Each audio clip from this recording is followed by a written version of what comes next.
friends, welcome to the second lecture of Construction Management and Accounts, third chapter organisation. तो जैसे कि हम जानते हैं कि ऑर्गेनाइज करना, ठीक है, तो ऑर्गेनाइजेशन जो है बहुत महत्वपूर्ण रहती है किसी भी कंस्ट्रक्शन साइट पे काम करने के लिए, ठीक है। तो इसके बारे में हमने लास्ट लेक्चर में डिस्कस किया था कि वो जो ऑर्गेनाइजेशन होती है, ठीक है, तो ये क्या करती है, आपस में तालमेल बनाकर रखती है और जितना भी वर्क होता है साइट के ऊपर या कंस्ट्रक्शन साइट के ऊपर, तो वो कॉमन सभी मिलकर के जो है उसको गोल को जो है अचीव करने, ठीक है, जो भी उनको टारगेट दिया होता है उसे अचीव करने में जो योगदान देती है, ठीक है। तो ये तो वेल डिफाइंड होती है, ठीक है, तो किसी भी डुप्लीकेसी वर्क से जो है अवॉइड करती है, ठीक है, और मैक्सिमम आउटपुट देने में भी योगदान देती है। तो आज हम डिस्कस करेंगे कि टाइप ऑफ ऑर्गेनाइजेशन के बारे में, ठीक है। तो विभिन्न प्रकार की ऑर्गेनाइजेशन, ठीक है, types of organisation.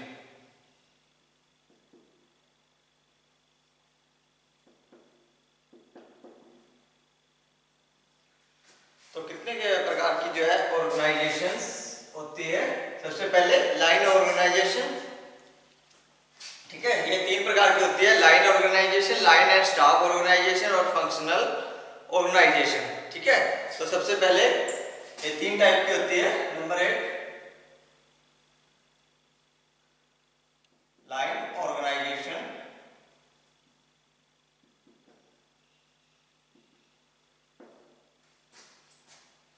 Number 2 line and staff organisation,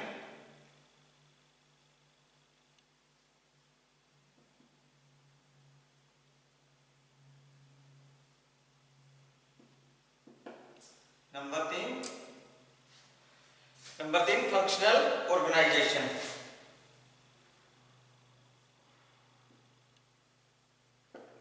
functional organisation, ठीक है। तो ये तीन प्रकार की जो है ऑर्गेनाइजेशंस रहती है। तो सबसे पहले आ गया लाइन ऑर्गेनाइजेशन। तो ये जो लाइन ऑर्गेनाइजेशन है ये एक जो है मिलिट्री मॉडल के रूप में, ठीक है, इसको लिया गया है। तो जैसे कि मिलिट्री के रूल रेगुलेशन होते हैं, ठीक है, तो वो उसके अंदर जो भी ऑर्गेनाइजेशन होती है तो वो क्या होती है, सबसे पहले क्या होता है, जो कि प्रेसिडेंट ऑफ इंडिया, ठीक है, जो हमारा राष्ट्रपति होता है, ठीक है, तो वो मेन जो है मुखिया, सुप्रीम कमांडर ऑफ फोर्स का के रूप में जो है ये जाना जाता है। और उसके बाद commander in chief of force, फिर general, lieutenant general, major general, brigadier, colonel, lieutenant colonel और मेजर कैप्टन और लेफ्टिनेंट। तो ये एक चेन बनी होती है, पूरी की पूरी जो है चेन होती है, तो वो क्या कहलाती है, लाइन ऑर्गेनाइजेशन, ठीक है। सबसे पहले जो मेन होता है मुखिया, प्रेसिडेंट जो राष्ट्रपति होता है, ठीक है, तो वो मेन मुखिया रहता है, सुप्रीम कमांडर होता है और वो भी फोर्स का, ठीक है। उसके बाद कमांडर इन चीफ जो सीनियर मेंबर होता है, ठीक है, जो जनरल या एडमिरल और एयरफोर्स एयर चीफ मार्शल, तो जो किसके द्वारा अपॉइंट किया जाता है, प्रेसिडेंट के द्वारा अपॉइंट किया जाता है, तो ठीक है। उसके बाद जनरल जो high rank of Indian army का रहता है, ठीक है, तो lieutenant general, major general, brigadier, colonel, ठीक है। तो ये लाइन ऑर्गेनाइजेशन में आते हैं, ठीक है। तो इसको जो है मिलिट्री ऑर्गेनाइजेशन भी बोला जा सकता है, ठीक है। लाइन ऑर्गेनाइजेशन को मिलिट्री ऑर्गेनाइजेशन के नाम से भी जाना जाता है, ठीक है। तो इसे मिलिट्री ऑर्गेनाइजेशन के नाम से भी जाना जाता है, क्योंकि जो ये जो है मिलिट्री के जो पैटर्न तैयार किया होता है मिलिट्री में, जैसे ही कि वो लाइन ऑर्गेनाइजेशन होती है, मिलिट्री ऑर्गेनाइजेशन होती है, लाइन अथॉरिटी होती है, तो वो सारी जो है इसके द्वारा, तो इसलिए इसको जो है मिलिट्री ऑर्गेनाइजेशन भी कहा जा सकता है, ठीक है। तो ये इसमें आते हैं, सबसे पहले कौन कौन आते हैं, प्रेसिडेंट ऑफ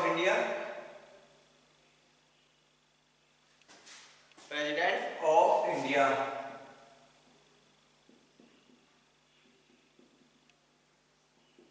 इंडिया। उसके बाद commander in chief, commander in chief, commander in chief of force. ठीक है, तो उसके बाद रहता है जनरल, लेफ्टिनेंट जनरल,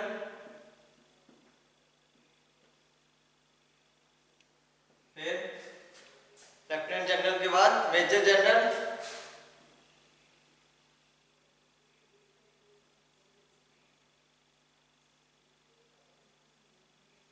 फिर ब्रिगेडियर,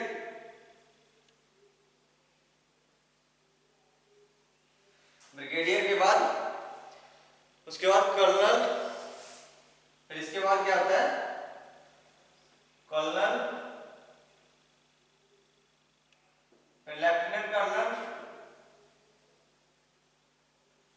लेफ्टिनेंट कर्नल, और उसके बाद मेजर, फिर कैप्टन, कैप्टन, और उसके बाद लेफ्टिनेंट।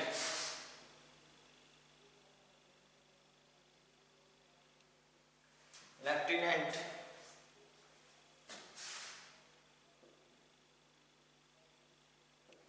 ठीक है, तो ये सारी चेन बनी होती है। ठीक है, president of India, commander in chief, general, lieutenant general, major general, brigadier, colonel, lieutenant colonel, major, captain और लेफ्टिनेंट। तो ये सारी जो है मैनेज करते हैं। ठीक है, तो ये ठीक है, ये इसके नीचे ठीक है, तो ये लेफ्टिनेंट कैप्टन के आदेश के उसके निगरानी में रहता है, फिर मेजर की, फिर ये जो है हाई अथॉरिटी जैसे जैसे चलती रहती है। ठीक है, हाई अथॉरिटी के हिसाब से जो है वर्क होता रहता है। ठीक है, तो इंजीनियरिंग डिपार्टमेंट में कौन कौन से रहते हैं, तो ये थे उसमें मिलिट्री में, तो जो इंजीनियरिंग डिपार्टमेंट में रहते हैं वो कौन कौन रहते हैं, legislative assembly head by chief minister. तो विधानसभा के द्वारा लेजिस्लेटिव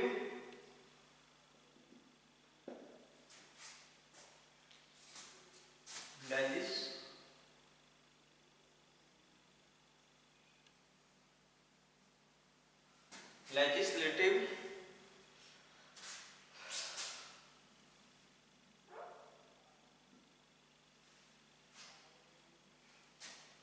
लेजिस्लेटिव असेंबली हेडेड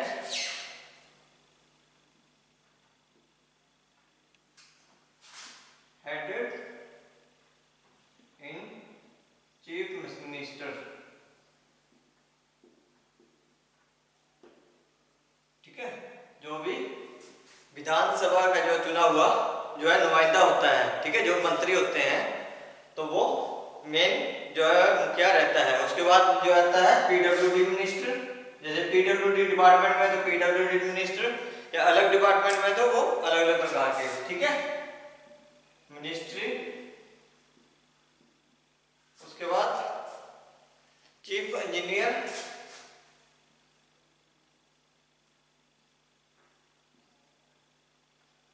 उसके बाद सुपरिटेंडेंट इंजीनियर,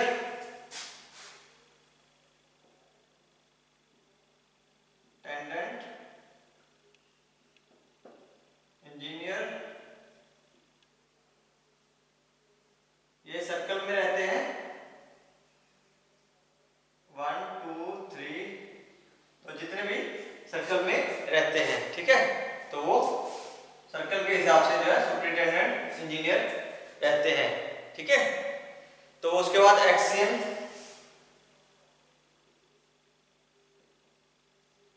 एग्जीक्यूटिव इंजीनियर जो भी रहते हैं, ये भी डिवीजन में रहते हैं।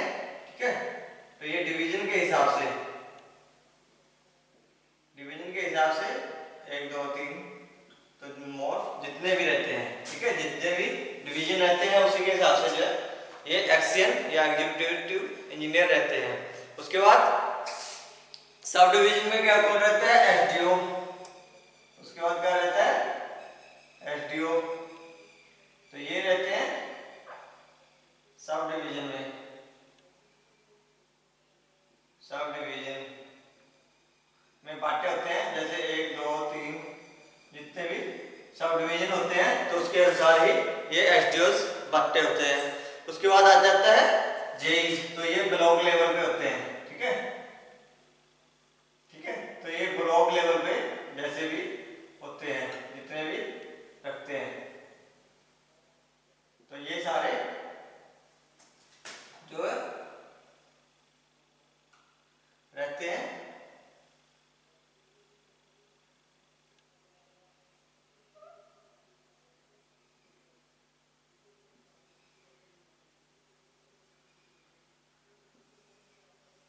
ठीक है, ये सारे इंजीनियरिंग डिपार्टमेंट के जो है अपने अपने औहदे के अनुसार ही जो है कार्य करते हैं, ठीक है।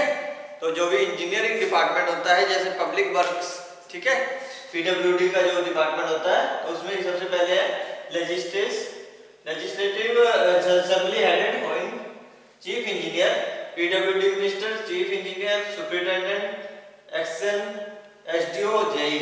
तो ये सारे जो है अब एक से एक नीचे से नीचे काम करते हैं। Number of circle division and sub division vary from state to state. तो जो है स्टेट टू स्टेट, राज्य से राज्य जो है वेरी करता है, depending upon the total area in district, ठीक है, कि डिस्ट्रिक्ट के अंदर टोटल एरिया कितना रहता है। In further sub division into tehsil and block. जैसे सब डिवीजन में कौन से आते हैं? तहसील एंड ब्लॉक्स, ठीक है, जो भी रहते हैं। तो जो ये था जो है लाइन इंजीनियरिंग का, ठीक है। तो इसके एडवांटेजेस क्या क्या रहते हैं?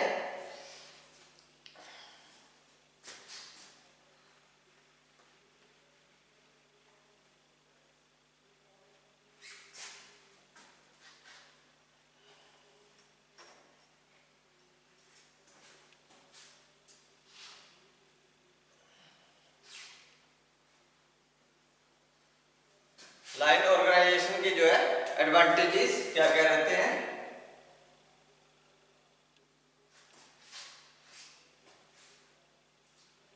Advantages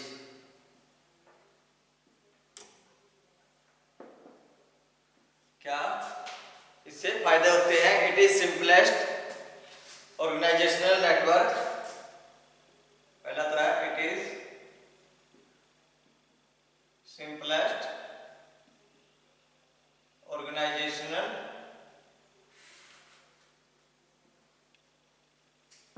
network.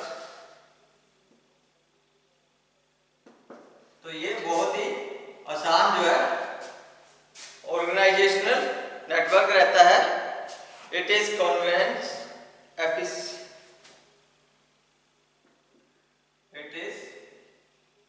कन्वीनियंट, एफिशिएंट, ठीक है, एफिशिएंट या effective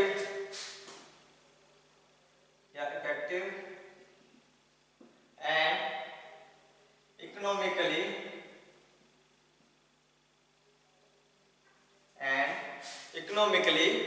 model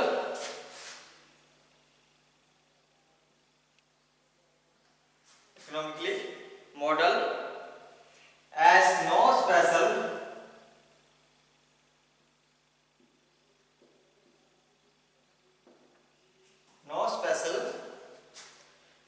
list expert are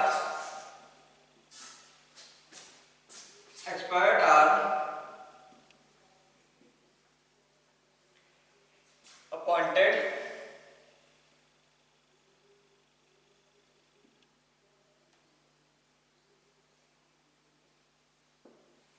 तो किसी भी जो है स्पेशलिस्ट जो एक्सपर्ट होता है उसे अपॉइंट नहीं किया जाता। ये बहुत ही सस्ता जो है लाइन ऑर्गेनाइजेशन में रहता है। It defines and fix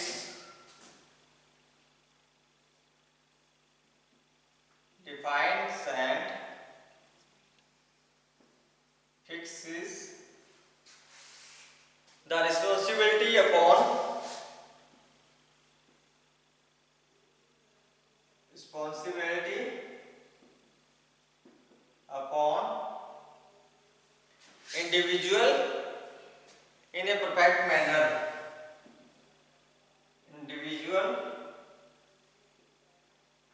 in a perfect manner। तो सही ढंग से जो है हर एक आदमी की अपनी रिस्पॉन्सिबिलिटी होती है कि वो उसे अपना दायित्व जो है सही से निभाने की, ठीक है। तो in this organisational network there is perfect coordination between various department to achieve higher efficiency. Number 4, in this organizational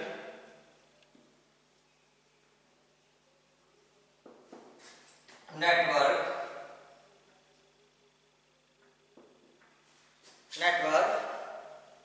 there is perfect coordinate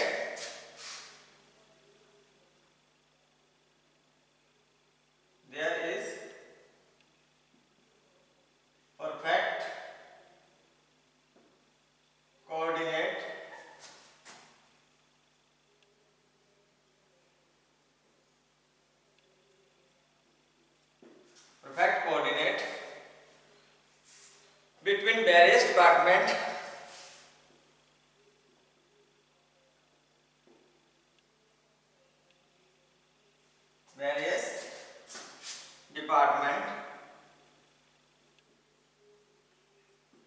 to achieve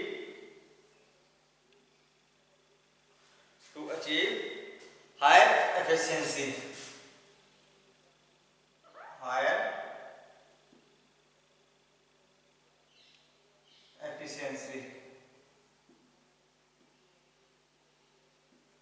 ठीक है। तो इस ऑर्गेनाइजेशनल नेटवर्क में परफेक्ट कोऑर्डिनेट आपस में जो है अच्छे से तालमेल विभिन्न डिपार्टमेंट में, तो जितने भी डिपार्टमेंट है आपस में जो है तालमेल बना करके जो है हाई एफिशिएंसी जितनी भी उसके हाई गुणवत्ता जो है उसको जो है अचीव करने का जो है हर एक जो है आपस में तालमेल बनाना जरूरी होता है, ठीक है। तो उसे अचीव करने के लिए number 5,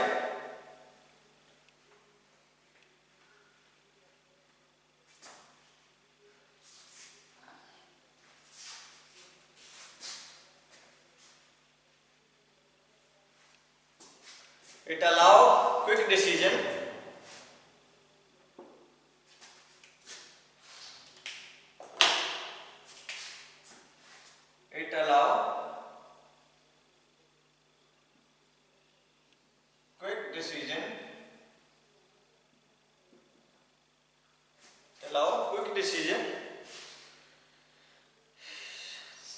to be taken in the interest of organization,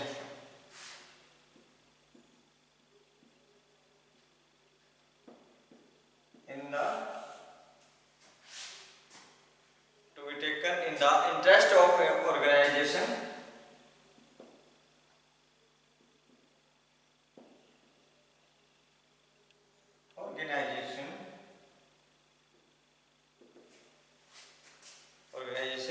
as absolute power rests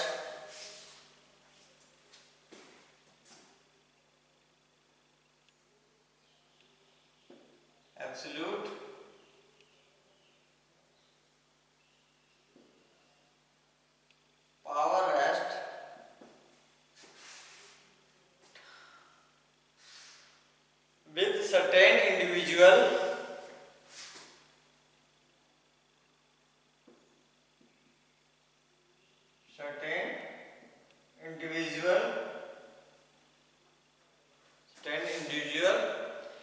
at appropriate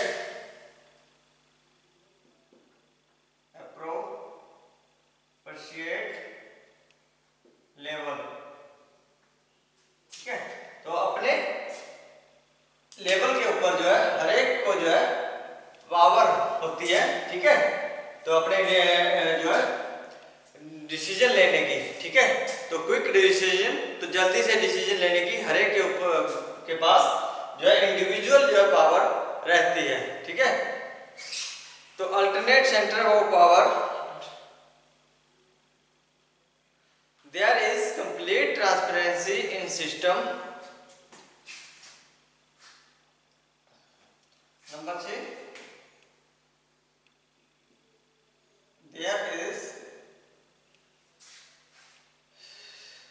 complete transparency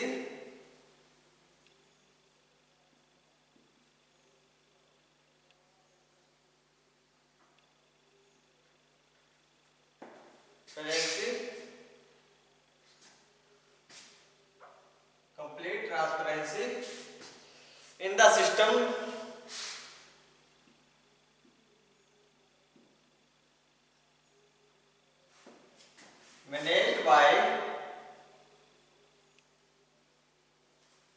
managed by the boss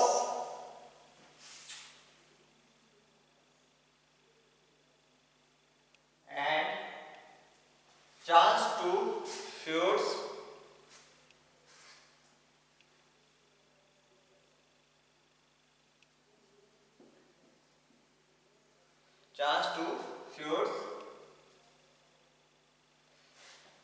or fractionalism in minimum. Fractionalism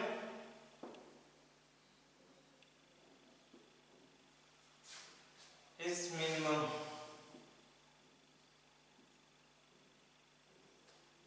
तो क्या होता है, तो कंप्लीट जो है ट्रांसपेरेंसी रहती है सिस्टम को मैनेज करने के लिए बॉस के द्वारा, और किसी प्रकार के जो है झगड़े होने, ठीक है, तो झगड़े होने या उसका निपटारा करने का जो है, ठीक है, उसमें किसी प्रकार का जो है पक्षपात नहीं होना चाहिए, किसके द्वारा, मैनेज या बॉस के द्वारा, ठीक है। तो वो जो है इस लाइन ऑर्गेनाइजेशन में बहुत कम चांस रहते हैं कि इस प्रकार का जो है सिस्टम जो है झगड़ों या पक्षपात ना हो किसी के साथ, तो कंप्लीट जो है ट्रांसपेरेंसी रहती है, ठीक है। तो डिसएडवांटेजेस क्या क्या रहते हैं इस ऑर्गेनाइजेशन के,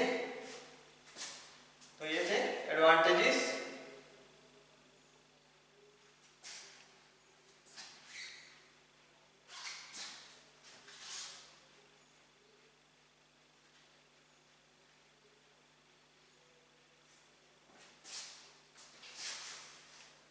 नेक्स्ट है डिसएडवांटेजेस।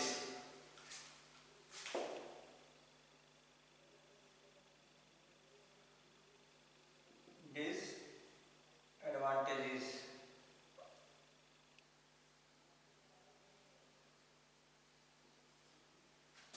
ठीक है, डिसएडवांटेजेस यानी कि हानियां क्या है लाइन ऑर्गेनाइजेशन की।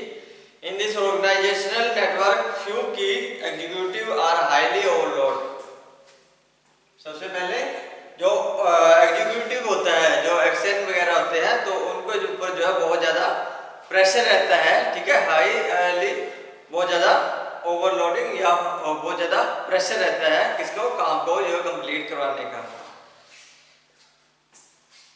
In this organisational network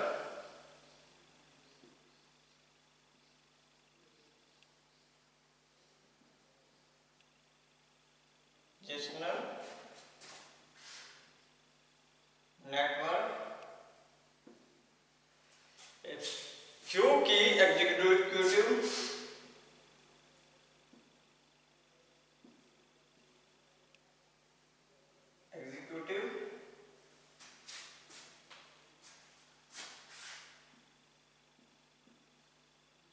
are very highly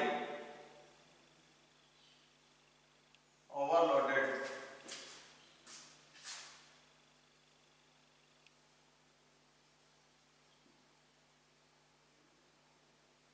ठीक है, नंबर 2, the overall responsibility rest chief on the top management. तो जो सारी की सारी जो जिम्मेवारी किसके ऊपर रहती है, चीफ के ऊपर रहती है, ठीक है, जो हायर अथॉरिटी रहती है, तो जो सब सारी जो है जिम्मेवारी वो चीफ के ऊपर लोड के रूप में डाल दी जाती है, ठीक है, टॉप मैनेजमेंट, जो भी टॉप मैनेजमेंट रहती है। The overall responsibility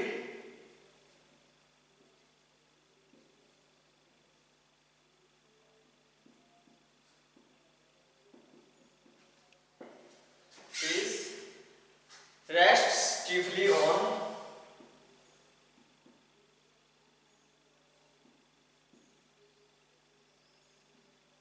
top management।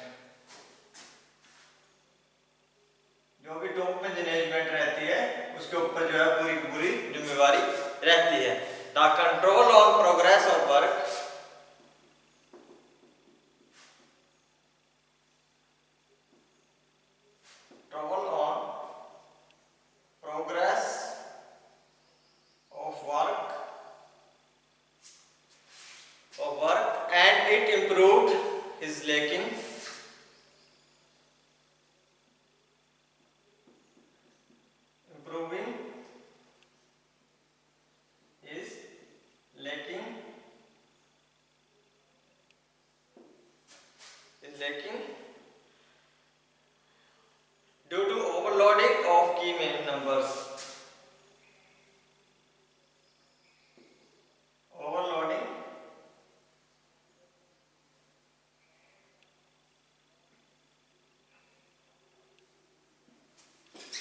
Overloading of key numbers. तो प्रत्येक जो है नंबर के हिसाब से जो है हर एक की जो है ऊपर जो है इम्प्रूवमेंट ऑफ लेकिंग, तो जो है समय समय पर जो है उसको इम्प्रूवमेंट करने के जो है चांसेस कम रहते हैं, ठीक है, तो वो खत्म होते जाते हैं, ठीक है। कंट्रोल जो है हाई अथॉरिटी के ऊपर ही रहता है। द टाइप ऑफ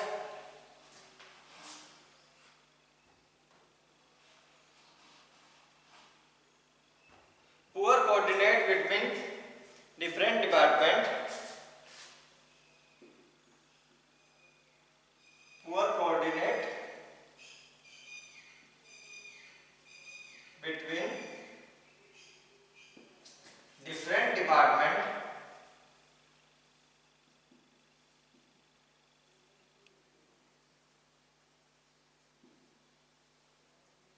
तो जो है विभिन्न डिपार्टमेंट में जो है बहुत ही कमजोर जो है आपस में कोऑर्डिनेशन रहता है, may lead to sheer wastage, क्या कहते हैं, may lead to sheer wastage of resource and overall efficiency, resource and overall efficiencies, overall efficiency will decrease,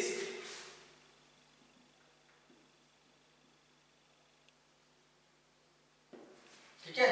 तो जो आपस में जो है तालमेल कमजोर होने की वजह से जो है वेस्टेज ज्यादा होती है और ओवरऑल जो है रिसोर्सेज की, ठीक है, और जो है एफिशिएंसी जो है डिक्रीज हो जाती है, बहुत जो है कमजोर हो जाती है। तो ये था लाइन ऑर्गेनाइजेशन। तो नेक्स्ट हम करेंगे लाइन एंड स्टाफ ऑर्गेनाइजेशन के बारे में। तो आज के लिए इतना ही, बहुत बहुत